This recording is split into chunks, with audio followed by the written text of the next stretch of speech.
Welcome to episode 53 of Shane Talks 99. It is December 3rd, 1999, and man, did that holiday weekend fly by or what? It is already December. We are in the home stretch of 1999, but like I said, we've got seven more episodes to go.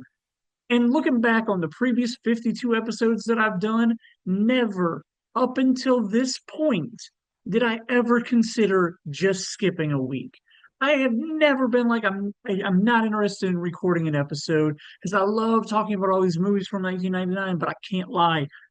It's the first time that that ever happened. Like even the bad movies from 1999, I didn't mind talking about, but like I honest to God considered skipping this episode and then was just like, no, I need to do it. I need to talk about it. Because honestly, there's one of these two movies that I do like. But we are obviously in like a post-holiday weekend slump here that's going on at the beginning of December in 1999. Because I'm not gonna lie, this is not gonna be the best episode. There's two things that came out this week. Like I said, I did like one of them, didn't like the other one. Neither one of them were mainstream. These were two art house films, and I only saw one of the two of them in theaters, which is like really odd because the movie that I saw in theaters is the one that I hate that I'm going to talk about.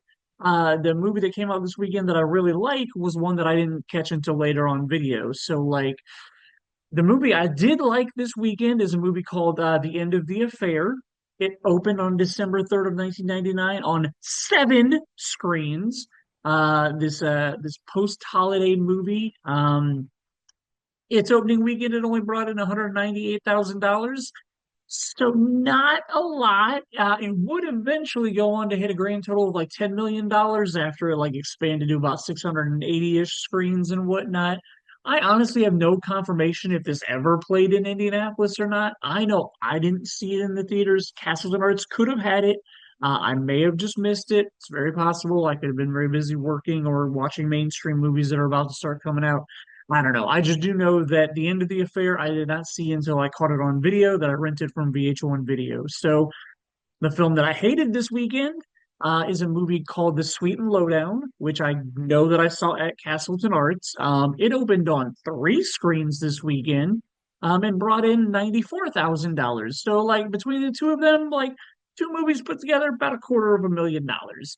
Um, After its theatrical run was said and done, Sweet and Lowdown ended up bringing in like $4 million. So again, not great movies, both art house movies.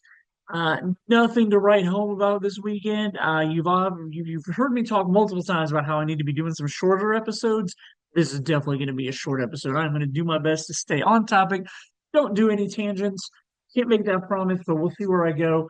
But it could be pretty short. So let's start with the movie that I liked. I want to talk about The End of the Affair. Like I said, didn't see it in theaters. I don't remember even having a chance to see it in theaters. So it's one that I caught on video in 2000. Don't remember. I mean, it's got a really cool poster, so I'm sure that like attracted me to it. But I really, really like this movie, and it checks a lot of the boxes for things that like are like Shane movies. Like it's a romantic drama, so check. Main character of this movie is a novelist. Check. It's about two people being in love and having to hide that love, hence the affair. Been there. We'll call that a check. And this film is told non-linear. So check and double check. So it's got a lot of stuff going for it, a lot of stuff that I relate to, a lot of characters that I really liked. The film is directed by Neil Jordan. He's already directed one movie in 1999, like way back in the beginning of the year, called In Dreams. Okay movie. It's a fine movie. It was one that I was thought was weird. Neil Jordan directed it, but it's still a movie I enjoyed. So he's done two good movies this year.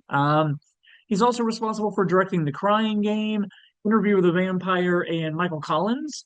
Michael Collins is a biopic, so I mean it's a good movie, but not like one that I really like. But Neil Jordan's got a really good '90s resume. The movie is based on a book by Graham Greene. And when I read that, I was like, oh, Graham Greene, like I need to look him up. Like that name sounds really familiar to me. I think he's done some other stuff that I really like. Like, no. He's done a lot of stuff. He was a novelist, wrote a lot of novels. A lot of them have been adapted to movies, movies that I haven't seen. But his one other novel that was adapted into something that I did know and do like, it became the Orson Welles film, The Third Man. So maybe I must have seen that name because I mean I've seen that movie quite a few times. Great Orson Welles film. But The End of the Affair was a book that was written in 1991 or 1951, apologies, 1951, and it actually got adapted into a movie in 1955. So here, this 1999 version, I guess, is technically a remake, which also then technically makes it a remake that I like, which is very rare. I don't really like a lot of remakes, as you probably know. But anyway, so like I guess this is a remake that I like. This version of the film stars Ray Fiennes, who I became a huge fan of after he did the movie Quiz Show in like '94. And this was long, long before he became a He Who Shall Not Be Named or whatever they call him in Harry Potter. So Ray Fiennes, amazing actor. He does a fantastic job in this movie. His lover is played by Julianne Moore. Absolutely gorgeous. And in like 2 weeks, we're going to be talking about like her amazing role in Magnolia. But I go all the way back. I fell in love with her in like 1993 because she was the romantic one of the like side romantic characters in the movie Benny and June, which is a phenomenal movie, a great rom-com. And then she had a very small part in The Fugitive in 1993 also. So like definitely a huge Julianne Moore fan. Fiennes plays a character named Maurice. And Sarah's husband is played by Stephen Ray. Stephen Ray totally checks out that he's in this movie because he was in the film Neil Jordan directed called The Crying Game, which is an absolutely amazing film, and they did a wonderful job collaborating on that. So not a surprise that they're back working together on this movie. It's a beautiful period piece. Like it's shot really well. It looks nice. It looks great. Europe in the 1940s. The movie starts in 1946, jumps back in time to 1939 when the affair begins. Kind of, you get to see the genesis of them and their relationship and when they're happy. And then it's juxtaposed by seeing them in 1946 when she is not happy to be around him.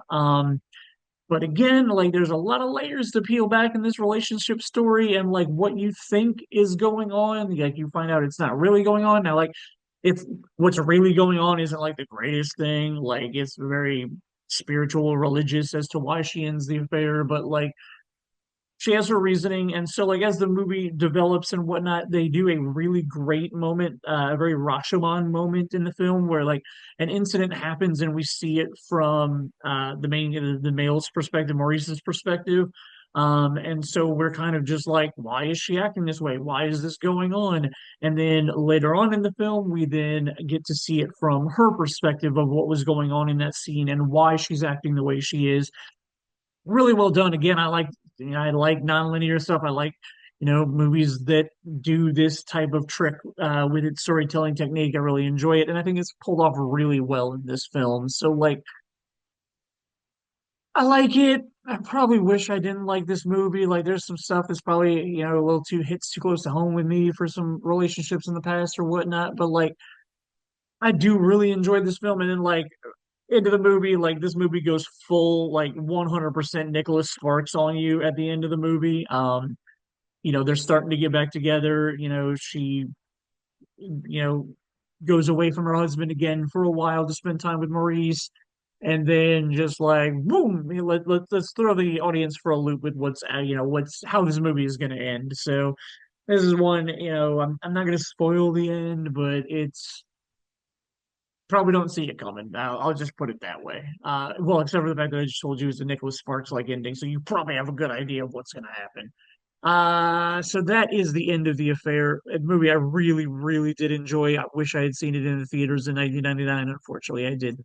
Because the movie that I did see around this time in 1999, I don't know if it was this weekend or if I saw it early or anything like that, but I did go. And at Castleton Arts, I saw Woody Allen's 1999 entry into this year of cinema. It's called The Sweet and Lowdown. It's a mockumentary, which like I don't dislike this genre because I mean obviously I'm a Christopher Guest fan, and Christopher Guest has made a lot of mockumentaries, and I think they're absolutely amazing and funny. I just don't find this Woody Allen mockumentary very funny at all. Much like its very small opening weekend, I have very little to say about this movie. So like the cast includes Sean Penn and Samantha Morton. Um, Anthony LaPaglia and Uma Thurman are also in this movie. And like the highlight that I remember from this movie is the fact that Gretchen Mol is in this movie. Gretchen Mol of Rounders, and in 1999 she was also in a movie called The 13th Floor, which we talked about months ago. Questionable highlight of this movie for me. Um, Film's about a musician who makes some really stupid life choices. He dumps the girl that he really likes because he's trying to get after the girl that he thinks he should be with, the super popular girl. He dumps the homely girl so that he could try to get with the super popular girl.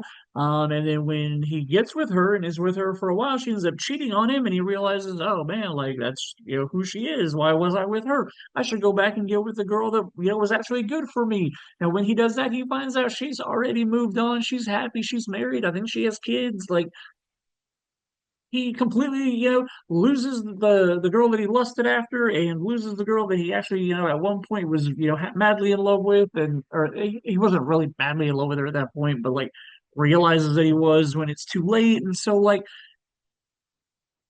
I mean, weirdly, as I just described the plot of this movie, like that sounds like something I should like. Like that sounds like a Shane movie. Like that sounds like something I should really enjoy, but I don't. I didn't relate to it. I didn't care about it. Like it's just, I think it's a Woody Allen thing. Like I am not a huge Woody Allen fan.